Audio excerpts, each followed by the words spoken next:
Good morning, good afternoon, and good day to everyone who are joining today with us. With a great pleasure, I'm welcoming you all to our episode 8 of Unlearning and Relearning Water series on the topic of whose water knowledge counts and why. I would like to now invite my co-host and co-organizer of the episode, Dave van der Meer, who is the coordinator of South Caucasus Water Academics Network. And also, please know that this discussion will be recorded. Dave, over to you. Yes, thank you, Shahnor. My name is Douwe van der Meer, and in this episode, we will explore the theme of water knowledge. Decisions about water, climate adaptation, and environmental management are often guided by certain types of knowledge based on technocratic models and policy frameworks that are presented as universal. During this episode, we hope to unlearn this dominant understanding and make space for plural, contextualized, and relational ways of knowing water. Before we start, I want to mention that if you have any questions, please ask them in the chat. We'll have a short round of questions after each of our three speakers, and then a longer Q&A and discussion at the end. So now I'd like to introduce the first speaker, who is Terence Ching. Terence is the president and project manager of the Curaçao Outdoor Industry Alliance, leading community-based conservation initiatives, workforce training programs, and regenerative outdoor industry projects that balance biodiversity protection with social and economic equity. He has overseen the restoration, development, and long-term management of more than 30 parks and recreational areas, including the creation of island-wide trail networks and sustainable public amenities. So Terence, over to you. All right, guys. Let me just do a little switch. It was a nice intro of myself. I'll jump right into our um, my presentation here. Let me see if I can show my screen. Oh,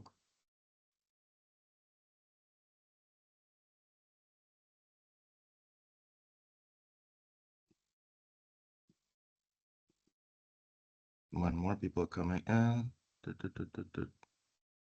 Yes.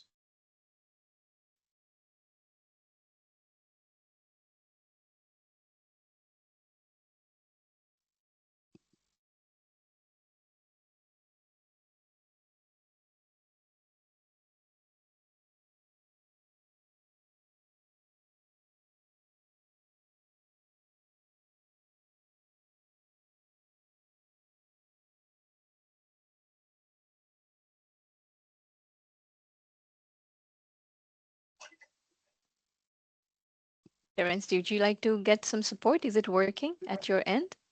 Yes, I'm getting through Yes. there. Yeah, we can Yes. see it now. You Yes. can see it now? All right. Yeah, perfect. I'm kind of stuck without a mouse, so I'm like squiggling around. So yes, as you may have heard, I am from Koya, which stands for the Curaçao Outdoor Industry Alliance, and that is our slogan. It is our nature, and I'll start to basically clear that out. A lot of people think that it is a very possessive slogan. It is our nature, as if there's no one else. It's just us. But our slogan is more of a relationship. It is our friend, it is our mother in that sense. It is not a possessive our. And that also plays into the perspectives and lenses of how we see nature um, as a total. Now, this is my intro page, whose water knowledge counts and why. You see some very interesting images here of some work that we've been putting in to our spaces. Now, this is how it started. And the oldest remains found so far are from 5,700 BCE and around Rips and Marie. Other important sites include Bocasami, Roiringong, and Sentiotas. These are all very coastal areas. These are areas that have still very, very much a ecological importance. But interestingly, these are also areas that are of recreational importance as well. There's lots of knowledge in these spaces, and the communities in and around them are the ones that basically safeguard the knowledge, and the communities in and around these spaces are the ones that are actually actively taking care of these spaces still to this day. So you can say that there has been a unbroken lineage of people taking care of these spaces since 5700 BCE to today. Now, there are some heritage items that I want to point out. We have shell mounds, like in a lot of islands. We have the Curacao white-tailed deer, which was brought over by indigenous people after they basically engineered the whole ecosystem for them to be able to survive here. The creation of savannas. Yes, savanna sounds very familiar to people. That is where the word savanna and savannah, etc., various languages, they've borrowed it from the Arawak language. And to this day, it is used throughout the world. But about 70% of these ecosystems are actually man-made, and a lot of people don't know that. So basically, these people engineer these ecosystems for them to allow these white-tailed deer to roam, and the same thing basically happened throughout the world. Now, kunuku is a word that might be familiar to some people, especially in the region, but it is also a indigenous word. It is a whole system of how agriculture is done. Basically, it's a form of agroforestry where you are living with the land and not necessarily tilling and creating fields, but you're finding spaces within the existing ecosystem to grow your crops to the point that they become standard and how do I say they establish themselves in these spaces. Our parks and trails, yes, because again, these were important areas. Trails were what connected people to one another, various groups of people living over the island. They even established ambulance systems where they would use stretchers to carry people to and from healers, shamans, etc. And with cow horns or with conch horns, etc., they announced and cleared the path for people to be able to seek help, but also again to connect to resources. And these same trails are what we use to this day for recreation as well. Trail gardens and management practices. As you can see, we have some Caribbean cherries in a hat here. A lot of these trails are just lined with these foodstuffs and important herbs and plants. They have established themselves and they are very important ecosystems in themselves and are managed as such. Sagay and Yagay, depending the spelling, depending from where you are. These are basically ponds that have been hand dug along hydrological features that exist in the land. Again, these people were engineering these ecosystems to produce food and water for themselves, but also for the whole ecosystem as a whole. Language that we speak, yes, you already mentioned a few words that came from the indigenous languages from the region. Kunuku, Kanoa, Barbacoa, like again, these things are very much ingrained in who we are as people. And oftentimes, not enough credit is given to the indigenous people of these islands, whom have basically established, they built the groundwork for who we are today. For the knowledge systems, of course, it all comes together into that. Now, colonial times, the Spanish arrived here 1499. They were looking for gold, silver, and riches, etc. They also established the encomienda system, which interestingly is still the basis of our neighborhoods. Many of them are named after patron saints and so forth.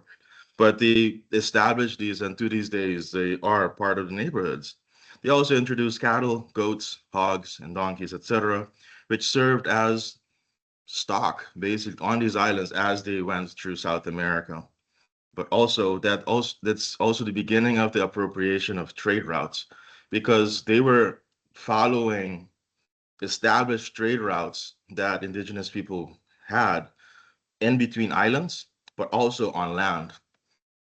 These were very efficient ways to get around, and that is what they were using to get around. Now, the Dutch arrived in 1634. They were looking for salt, amongst other things. They started with the deportation of indigenous people because they had they had this feeling that they couldn't trust them, but they also started the active erasure of them from history. A lot of kids are taught to this day that yes, when the Dutch arrived, they deported everybody, and that's the end of it. There's no more indigenous history. There's no more indigenous lineage or knowledge systems alive because they were all gone. But the truth of the matter is, if you came here on a canoe, which they did, it would be very easy to come to and from the mainland or from the other islands.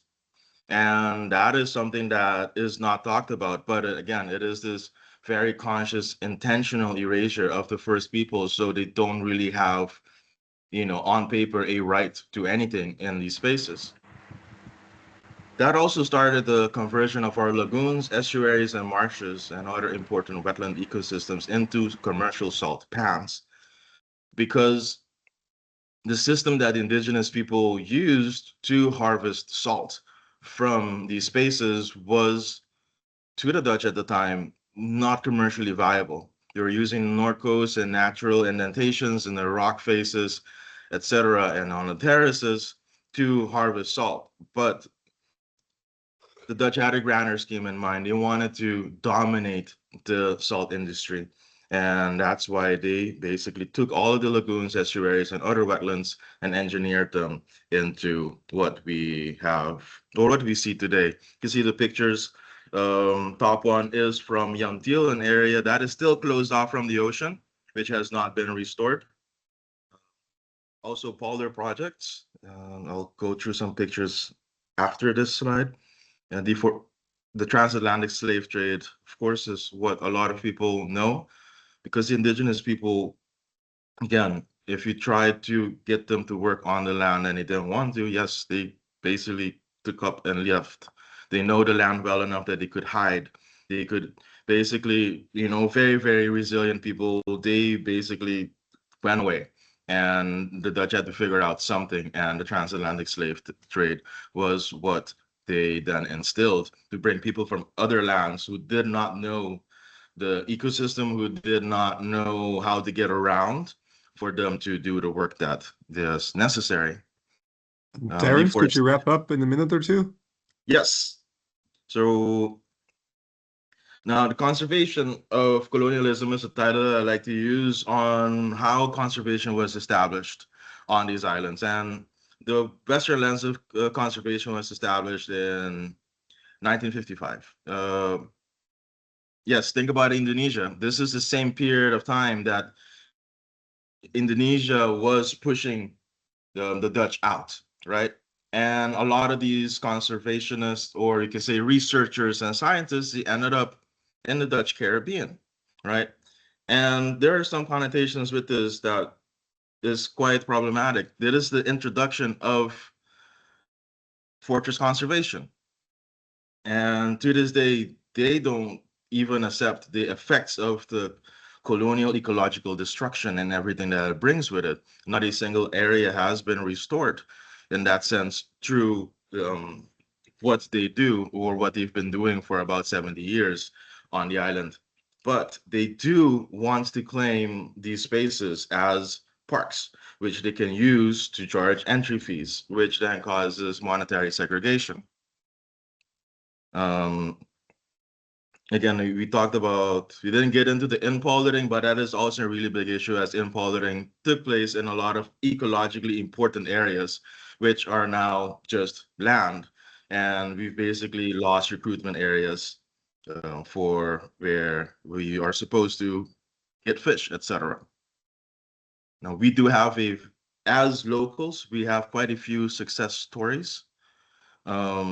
Establishment of an island-wide trail system, rock climbing areas, but also the research that we do and the conservation work that we do. For example, cetacean research, but also the establishment of the largest mangrove nursery in the Dutch Caribbean. but also reaching out to kids, etc., and teach them how to do field work. Because at the end of the day, we cannot really rely on these establishments to these institutions to do the science that we need in order for us to do the work that we want to do. This is Willie Broadus, 2016. This is after we've done restoration work. You can see all the green. These are all mangroves that we've planted over the years, but also even on the land itself, you can see that the marshes are reappearing.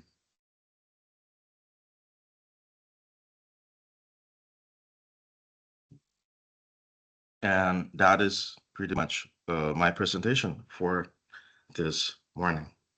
Yes, thank you very much. And I thought it was very interesting to hear like some elements like the interaction between indigenous people and the ecosystems, like the environmental engineering, but also with the colonial history, like the links between different Dutch colonies from Indonesia to the Caribbean. That's all pretty new for me, and I'm Dutch, so learning a lot here. And just a quick question, also mind the time, is like I saw in your slides the concept of fortress conservation. I would like to ask you a bit, could you explain like quickly how that works and how are people excluded from these conservation areas then? Let me so fortress conservation, the thing behind it is that basically you have these foreign-led institutions, they come in and they want these areas to basically be productive for them, right? In the sense that they want to fence them off and create parks. Now, for a lot of people, that is the most normal thing in the world. But if you already have a traditional system that you use to manage parks and these spaces, and that everybody has access to the resources, it is very problematic. Again, we took landowners to court for access to commons, natural resources, areas, fishing areas, hunting areas, areas that we harvest plants and herbs. Then access again means the maintenance of the management of knowledge systems. If you don't have access, these knowledge systems will die out because a lot of the teaching takes place in these spaces. Now, if you exclude people, yes, you start getting a loss of knowledge systems. But on top of that, you get monetary segregation, and not everybody can even afford to be in these spaces at a certain point because it's just expensive. So, and think about it. For generations, you've taken care of these spaces as a people, and then suddenly an outside force comes in and benefits of all of the work that you've done. And if you want to talk about unfairness, I think this will be one of the things that comes up. Because again, people have invested generations of their kin in maintaining these areas and take care of them, raising and maintaining the biodiversity, because oftentimes these are the most biodiverse areas. These are the most valuable areas for recreation as well. Think about bird watching, think about sport fishing, and all of these things. But as an outsider coming in and just dispossessing people of these resources is absolutely not fair. I think it's also a good point of how the knowledge just disappears after a while. If people get excluded too long from the fortress, let's say, then they will stop learning too, I guess. And yeah, Yes. yeah. So thanks for that. If people have more questions for Terence, please feel free to drop them in the chat. And then for now, let's move on to the next.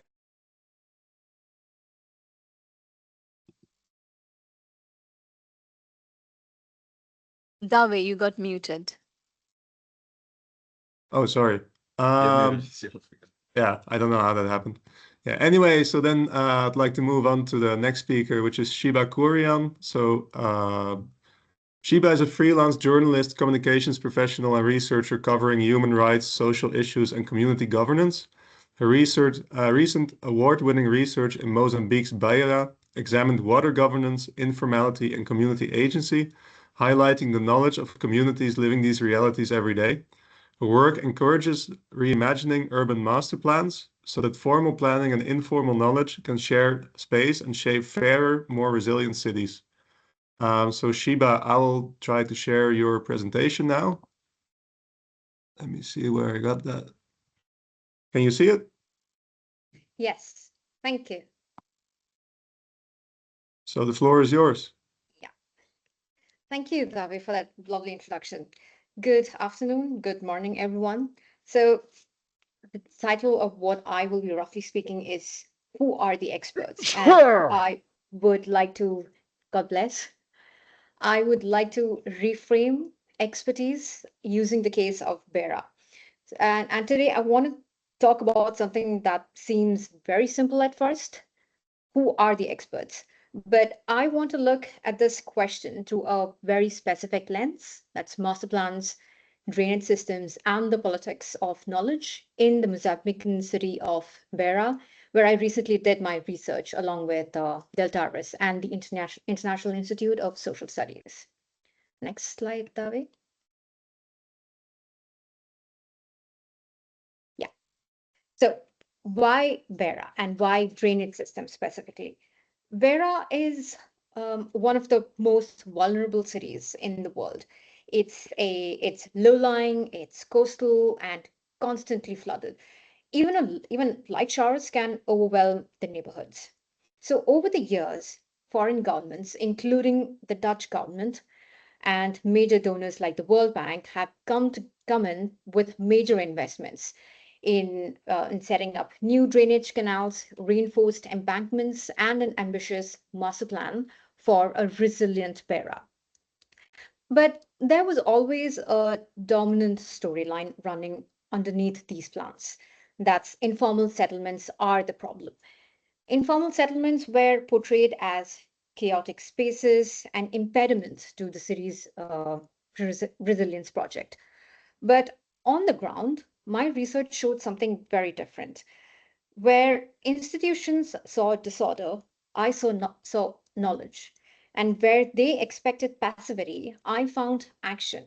And where the master plan pointed at a problem area, I found communities that were actively engineering their own solutions. Next slide, David.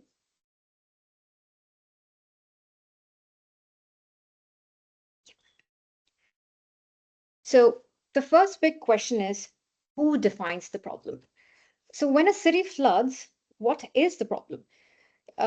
If the only people who get to answer that question are engineers, I think the solution will always be technical: bigger drains, deeper canals, better pumps, or hydrological models.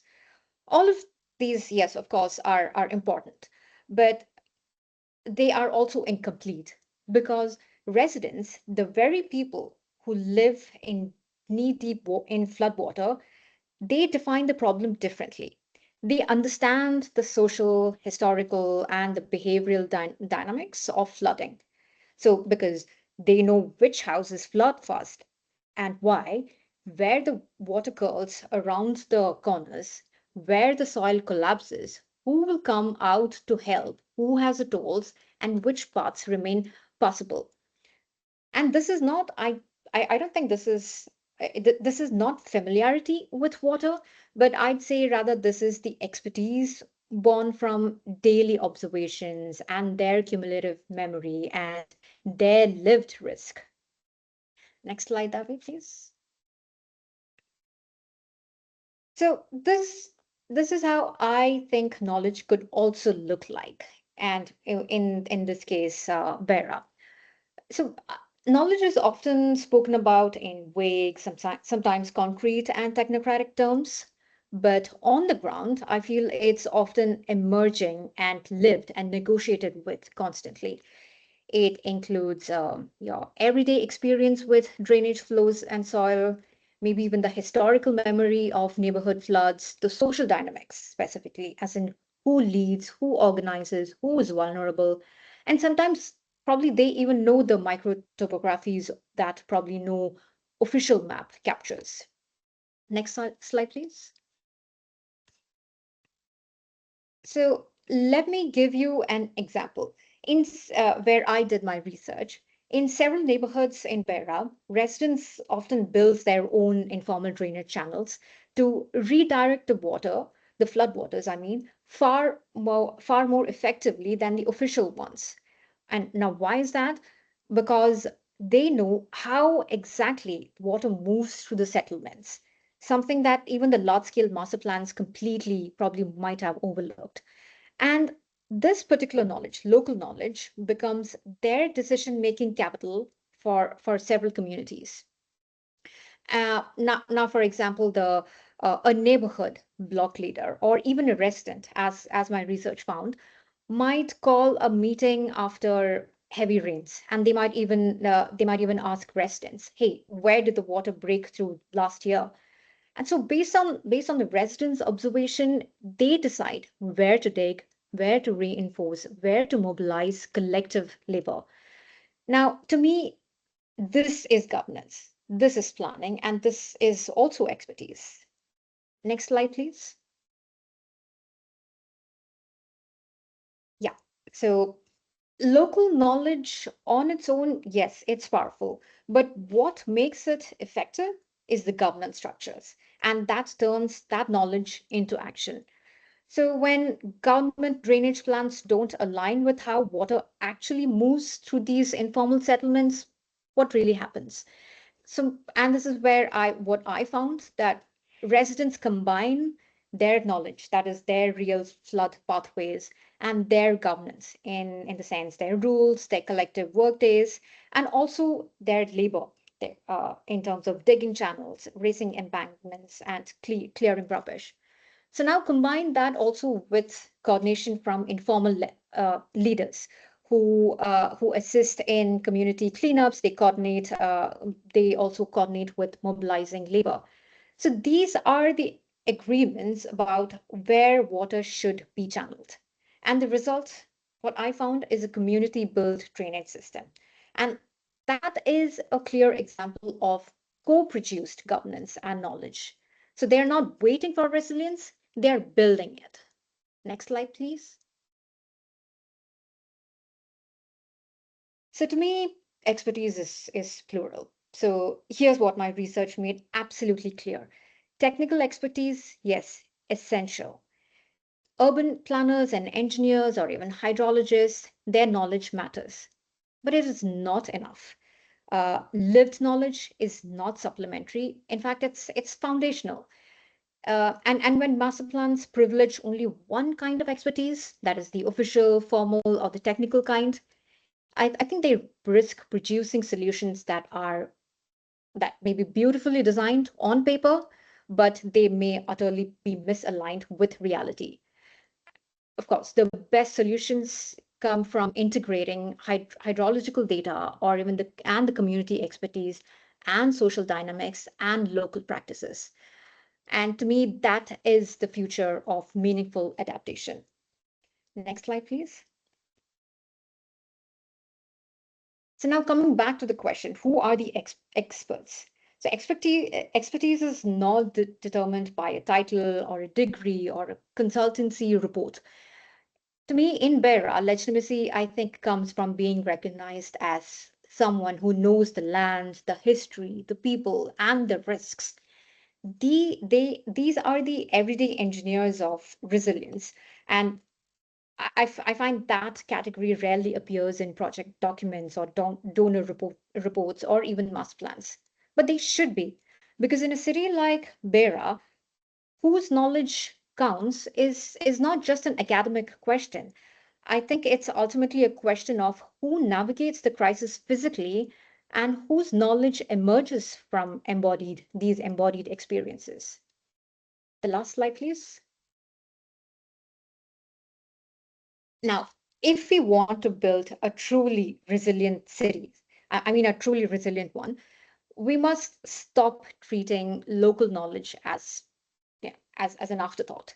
Instead, we must understand it as a central pillar of urban governance. We must shift from delivering solutions to communities to co-producing solutions with them. Because Bera taught me something simple yet profound. The future of water governance is not only technical, it's deeply social, it's deeply political, and importantly, it's deeply human. And to move forward, we must reframe our understanding of expertise, not by replacing technical knowledge, but by expanding our definition of who gets to be called an expert. Thank you. Yes, thank you very much, Shiba. That was also very interesting to listen to. And I had a question for you. Is do you see these master plans as static, or do they also evolve over time when the engineers they spend like a while there in Beira? Like, do you see any changes on their part? Also, when it shows that there's also local solutions that might work, or is it just static? How do you see this? So that's something that's a very interesting question because that's something that I've been digging into deeply for the past few months now. And as I was looking at the history, the evolution of master plans, I found that it was quite static. It would it the ultimately the foundation always lied in commercializing it and making a particular city more modern. It never really, yeah, local solutions were always part of the master plans. If I read the document, it's there. But if you look at an evaluation report, you wouldn't see that local knowledge being utilized or the space being shared with local communities for them also to contribute. So in that sense, I feel master plans are still static, and even the recent Bera master plan as well, I feel it's quite stagnant in the sense it starts with, as I said, the informal settlements are being problematized, and informal settlements are where local knowledge, I feel, is rich. Yet, what I found is why they cannot probably share their knowledge even with me when I was a researcher, is that they have internally invisibilized their valuable knowledge. So in that sense, when I went to them asking, "Hey, can you tell me how did you learn about this? Where is this? How are you producing these solutions?" They couldn't give me pinpoint an answer because they didn't know where they were coming from. Some it was vague, some said it was passed down from generation to generation, and we know it because our land was agricultural. But when I juxtapose that with a Bera master plan or any other master plan, I feel they don't complement each other. So in that sense, I feel master plans should also be rethought on how they can incorporate local knowledge. And do you see on the side of the residents of these communities, do you see any effort to also change the behavior of the foreign like experts and engineers, or are they more focused on their own like local solutions? Like do they try at all to make the behavior of the foreigners change? So interestingly, when I was discussing with the residents, they what they said was they tried to do is they work in along with the drainage system set up by organizations. In the sense, they try to channel their drainage, their self-built drainage systems in a way, and they build it in a way that the water is channeled into the primary canals built by technical organizations, but by engineers, I mean. So in that sense, they work with experts in diverting the water, but they also told me that this cannot go on for too long, which which made me even rethink the definition of resilience. They said first of all, they don't understand the word resilience, and then they don't want to be resilient because they don't want to live with floods. And but this living with floods is something that was brought about or made more visible by several international organizations learning to live with floods. But in reality, they don't want to live with floods, and the residents they don't want to work with the engineers. They want the engineers to work with them. So that is what they are looking forward to. Yes, thanks. Then we'll move on to the next speaker. I hope I'm unmuted now. Yes. So next speaker is Cristal Ange, hope I pronounced it right. She's the executive director of the NGO Caribbean Environmental Heritage Foundation, or FUNA Herencia, promoting the conservation of Colombia's both natural and cultural heritage. Cristal has been leading intercultural dialogues on the sacred values of water in Colombia as the part of the Valuing Water initiative, and has achieved the inclusion of more than 200,000 hectares of strategic ecosystems within nature conservation areas. So over to you, Cristal. Hello, thank you, Dowie, very much for that introduction. It's a pleasure to be here. Thank you, Shanur, also, and to my colleagues, Shiba and Terence, for opening the floor. It'll definitely connect with a lot of the things I'm saying. So let me know if you are seeing my screen. Yeah, can you? Okay, great, because I can't really tell. So for this particular theme that we're talking about today, whose water knowledge counts and why, I wanted to share the journey that we took as part of actually a Netherlands-based initiative of valuing water. It was VWI, what we call it. And I was fortunate enough a few years ago to be invited because of the work we do, which is part in Colombia based, and it's what we do is exactly what Shiva was saying, try to be a bridge between technical knowledge and local knowledge in conservation efforts. So because of that, I was invited to look at the work that the Netherlands, as part of the United Nations water plans, were doing in regards to valuing water. And what we saw, or what was evident to me, is that even though there was a lot of really interesting work regarding the different values of water, I felt that the sacred values of water were the values least known, least talked about, and considered a little bit iffy, a little bit, oh, we don't really want to talk about water being sacred. Let's talk more about, let's say, the cultural values is a more accepted word. But fortunately, we were able to get some funding to begin to meet with different groups who held water as sacred and to start having these dialogues.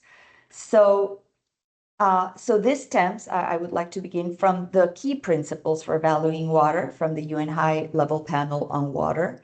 And it concentrates on the work that we did with VWI, concentrated on those first two principles, recognizing and embracing water's multiple values, and in this case, the spiritual and sacred values of water, in order to reconcile those values. And I can tell I'm not focusing on that, but that was definitely a part of it, what we did, which is how do we then, once we know and are aware of those values, how do we incorporate them into policy making? So during a period of about 2 years, we started these sacred values of water dialogues.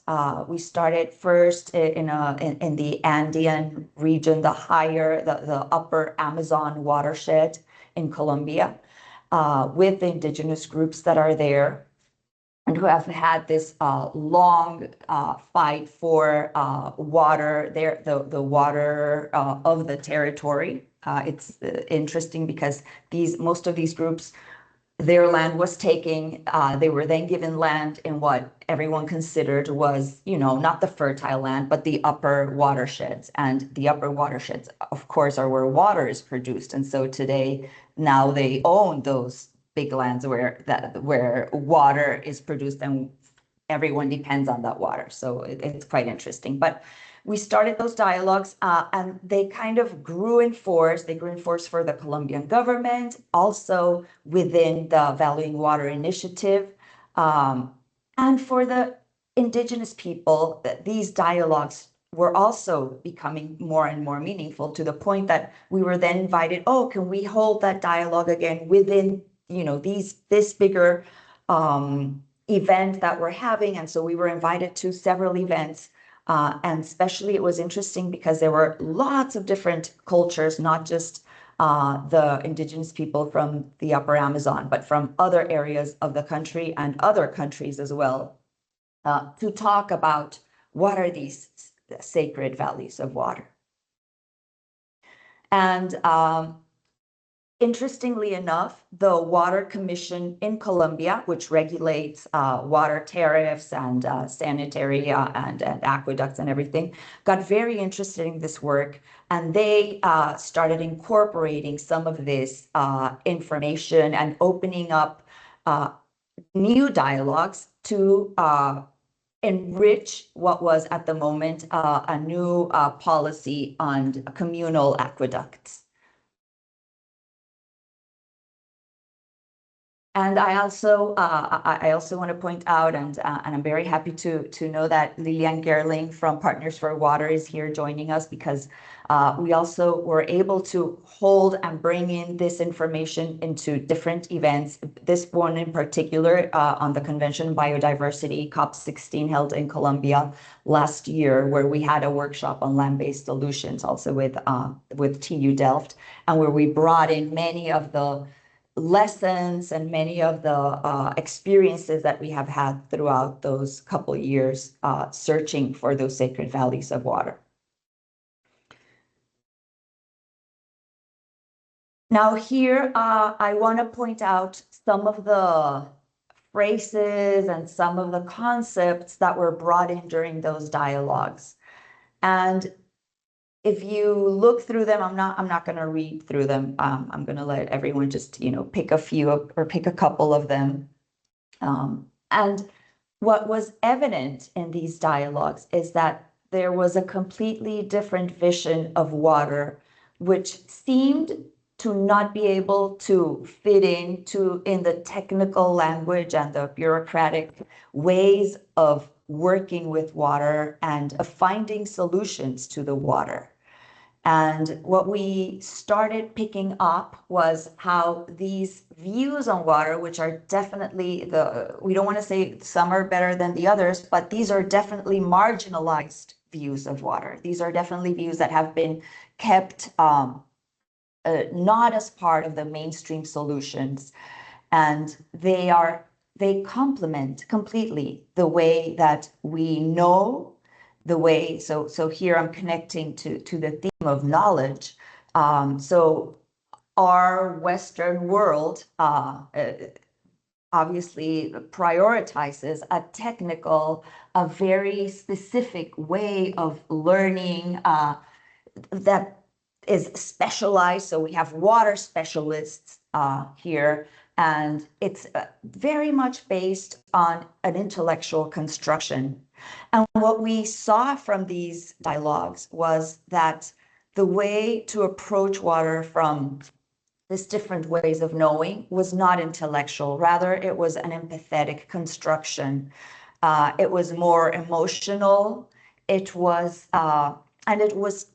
not about being a water specialist. It was more about looking at water holistically as part of the human nature, as part of the environment.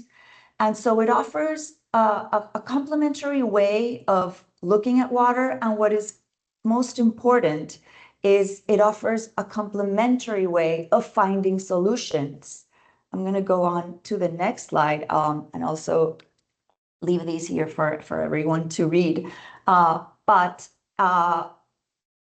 in that process, what was evident to us is that this different way of looking and knowing water has not permeated any of the solutions that we're trying to find for water.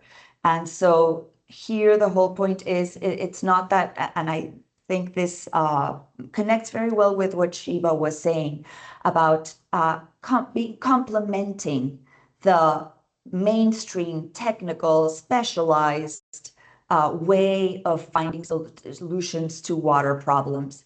And interestingly enough, what we, in all of these conversations, what we kind of ended up seeing is, well, why don't we start working at solutions from incorporating this different perspective and not leaving out the technical, but complementing it and working together, which is not easy just because of the inertia of what is knowledge. And really trying, the hardship in changing hundreds of years where this knowledge has been seen as, not real knowledge.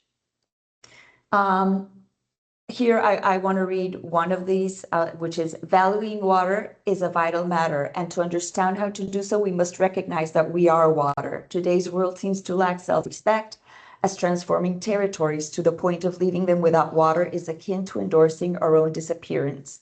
We must now work tirelessly to restore the soil, forest, land, and nature.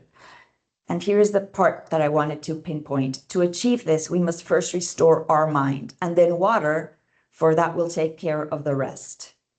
And it's that whole point of going back to what we as, the problem is not, the problems of water are not in the water. The crisis on water issues is not out there. It's in our human mind. I think that was one of the key takeaways of all of these discussions. And so here, just to end, I wanted to pick up on a concept that Robin Wall Kimmerer, she's a Native American from the North America, who is a botanist. She has a PhD in botany, and has I hope some of you have read her books. If not, you should pick up, because she has done an incredible research on the different ways of connecting to land. And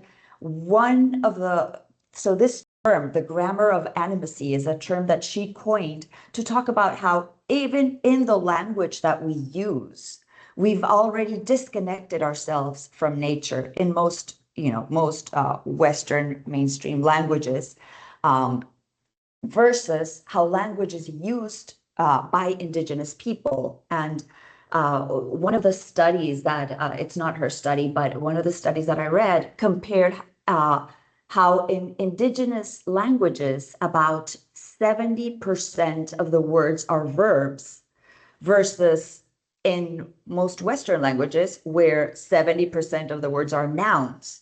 And that holds an incredible power of, nouns, where you can say that is, a tree, that is a bird, that I am me, and, categorizing things around us, while verbs are much more active in that relationship. So, for example, you wouldn't say, there is a bird, but I am birding in the verb form, and by doing, using that language, the connection is much more fuller.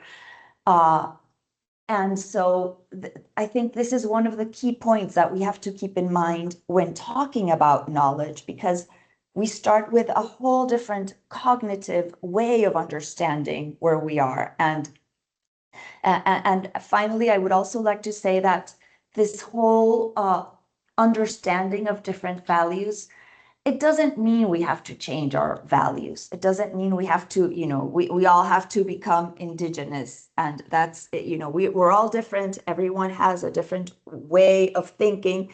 But what we do have to do is understand other values so that we can come up with solutions that cater not just to certain kind of values, but to all kinds of values.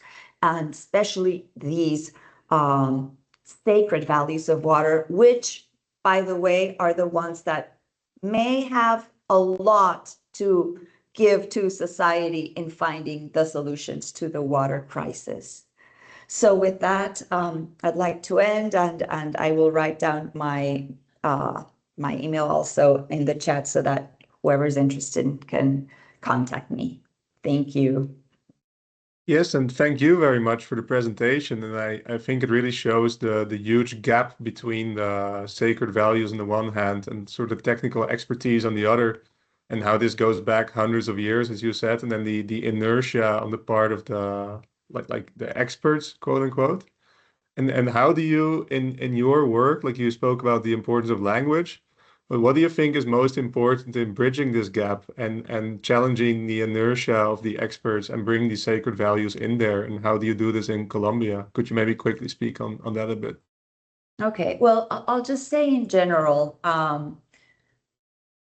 sometimes we like to classify things as the good and the bad. And when you start connecting to technical experts, it's easy to say they're the bad people and the indigenous people are the good people. And I think that when you think like that, then again, you're adding to that division, you're adding to the problem.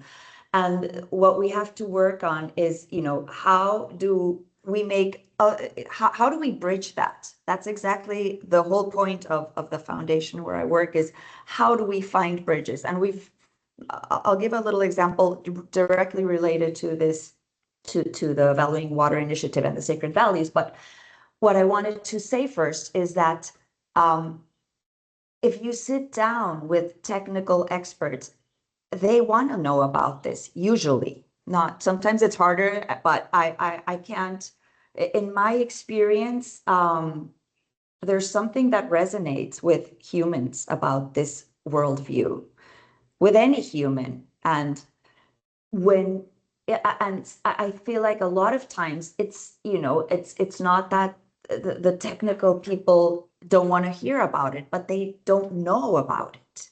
And so it's very important to open these doors of letting them know what information exists, and sharing with them, because uh, during the over 15 years experience of this foundation doing our work, I'm not going to say it's been easy, but I want to say that that in all the processes we've been able to open very important doors for that co-construction that Shiba was mentioning also in her part. So I definitely think it's possible, but it just requires time and spaces that are usually not put into projects, and are not, usually a project for a master plan doesn't include enough budget so that these talks can take place, so that these times for both technical people to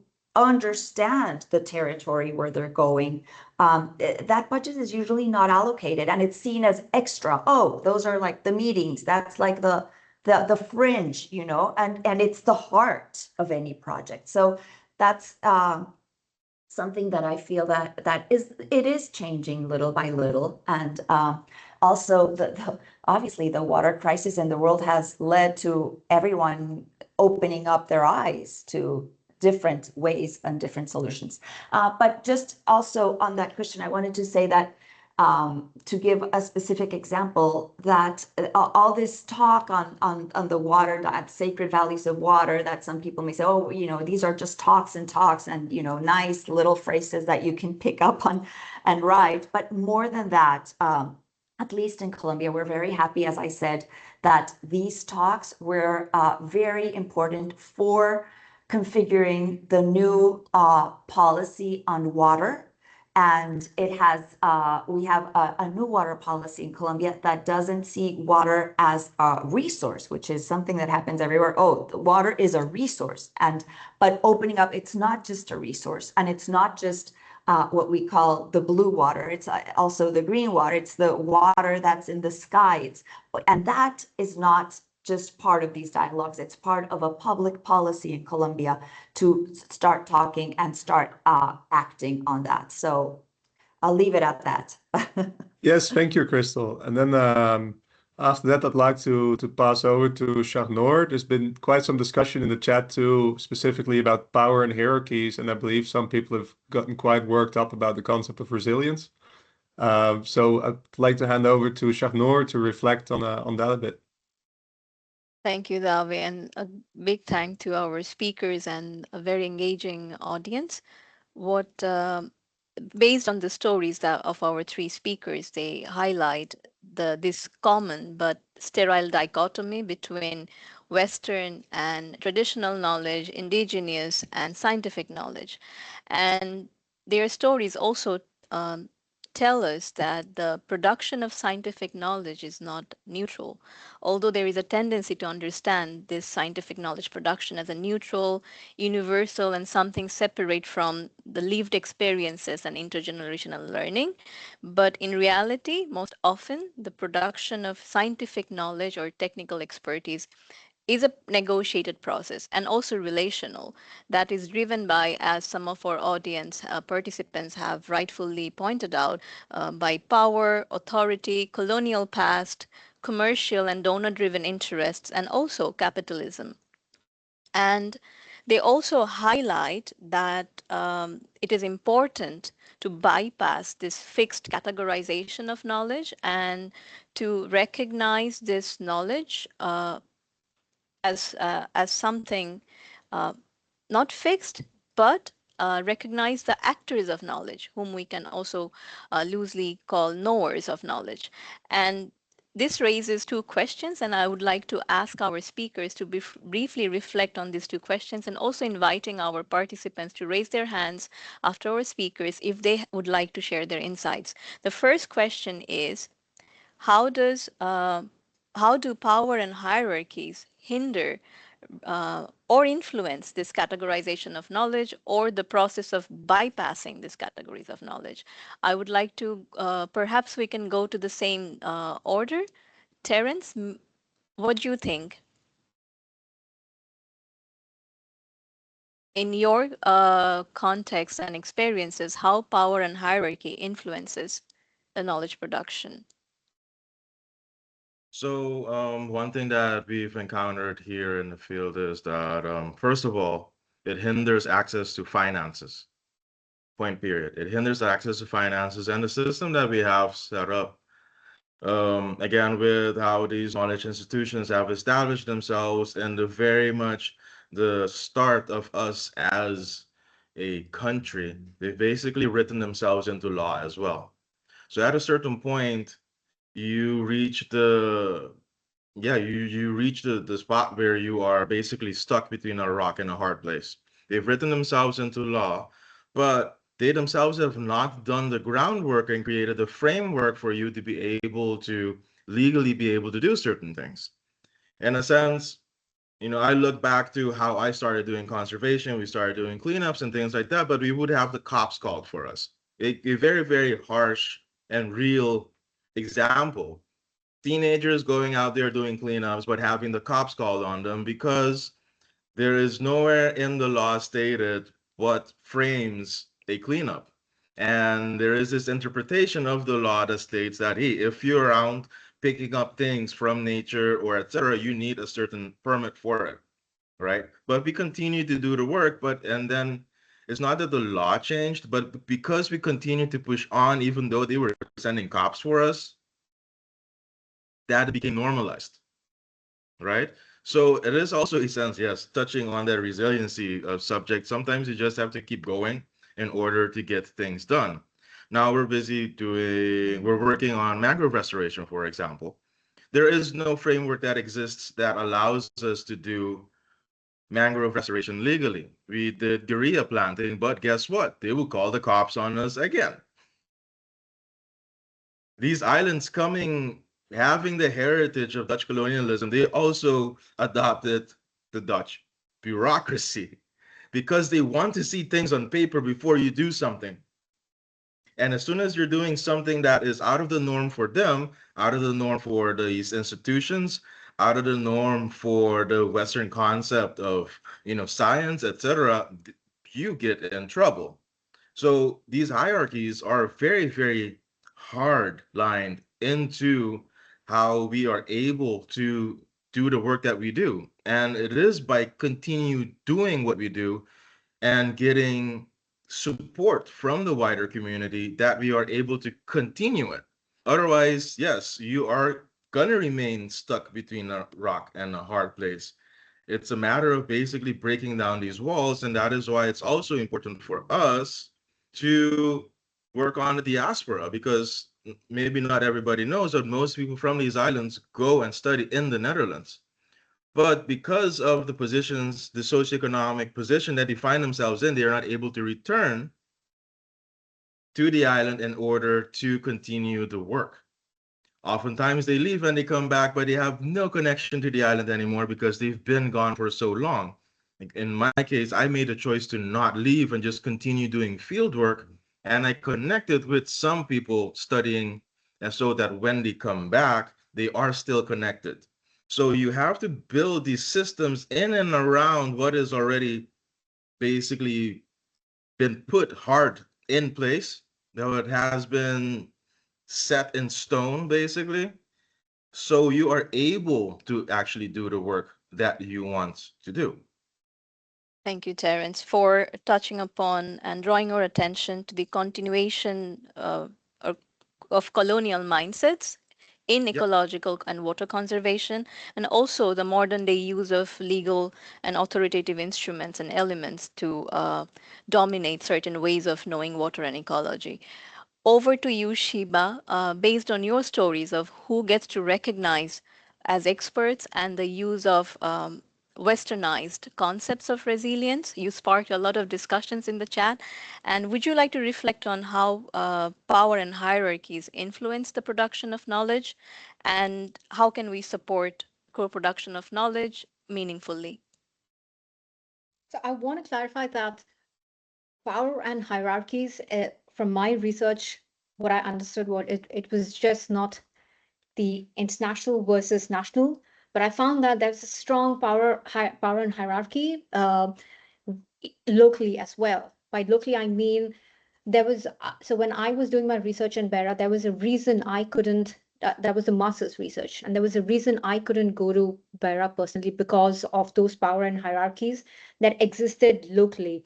So there's the Bera municipality, which is by the mayor, and then there is a whole structure of local communities, starting with uh, a leader for the neighborhood, then a leader for the block, and a leader for a smaller place, and then a leader for 10 houses, and then come the residents. So there is an entire structure, which is again, the local structure is, yes, it is effective in a sense, but there are also underlying hierarchies and power control in the sense, let me give you an example. If there's a need for international aid, and if an organization is shelling out, is sending money to the mayor, the municipality of Beira, to distribute to the people. The resources often do not go to the residents because again there is a hierarchy, a political hierarchy. If you're part of the main party, then you don't get the resources, the aid from the international. So then there is a disconnect that I, as an international donor, would give money to to certain residents, but because of the power structures between the residents and the international donors, it gets lost. So so that is another dynamics that we researchers and international developers need to also recognize, and that is why it's important to go deeper into understanding a place before you start producing solutions. And one of my interlocutors said it's important that we start creating solutions from the field and then take it to our laptops than the other way, that is starting with your laptops and then going to the field. And so that way we will be able to pick up on these power structures that could impede creating co-producing a solution that actually works for the people for whom we are creating these solutions. Thank you, Shiba, for the powerful message. Crystal, over to you, and then we're going to end looking at the time with the remark from Glenford, one of our participants. Okay, well, just very quick and to complement what has already been said by my colleagues.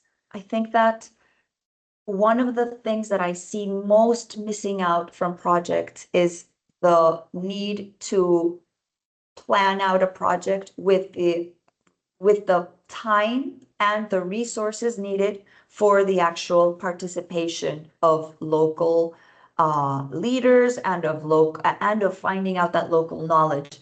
And I say that because I wouldn't say, I don't know a project that does not include a budget for participation and for meetings, but the way that those meetings are usually held are as, oh, so we do phase one and then we have a meeting at the end, or we socialize, what we have found, and we make sure that the local people tell us if we're on the right track or if we're on the wrong track. And they're kind of, meetings to check out, and then they get checked. And then, every project nowadays, I would say, has that participation aspect of it. But what I think is missing out is that is participation on the terms of the people that are doing that project. And very rarely do we see funds allocated so that the technical people, and that's one of the things that we try very hard to do, so that the technical experts of a project have the time to listen to the local leaders, to the knowledge holders, local knowledge holders, and to understand what their view is and what their objectives are. Because many times we'll see that, and I think Shiba kind of mentioned this, when people, flood managing, well, what is the view on floods of the local people? Maybe the solution that you're bringing might be a very good one, but maybe it's not aligned with what the people expect. And also, one other very important thing is to be respectful of the local values. And when you're going into sacred territories, for example, you don't have meetings in an office, in a space. That's a completely westernized way of interacting. You connect in nature, you connect you start any meeting by giving thanks to the land, by connecting so that the speech is clear. And so all those little things are usually left out, are usually not budgeted for. And so I would leave it at that. Thanks. Thanks for bringing the dilemmas and the reality of this participatory processes. I assume Glenfield had to leave, but we have Willem van Deersen. Willem, the floor is yours, and with your note, we were going to end this episode. Okay, well, thank you for giving me the last phrase in the whole thing. Sometimes I think that we need to rephrase our basic questions, what we are dealing with.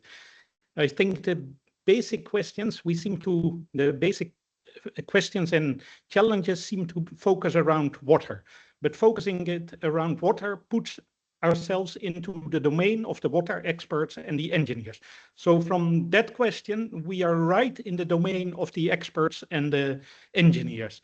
And I think what we are dealing with is not water challenges, but it's livelihood challenges. And by rephrasing the underlying questions, we might shift the discussion from the engineering discussion to something that is more related to communities living there, to sociology, there's a broader field that is not related to water. Most people don't feel a challenge with water, they feel a challenge with livelihoods. So maybe we need to start rethinking what is the basic question we are trying to answer.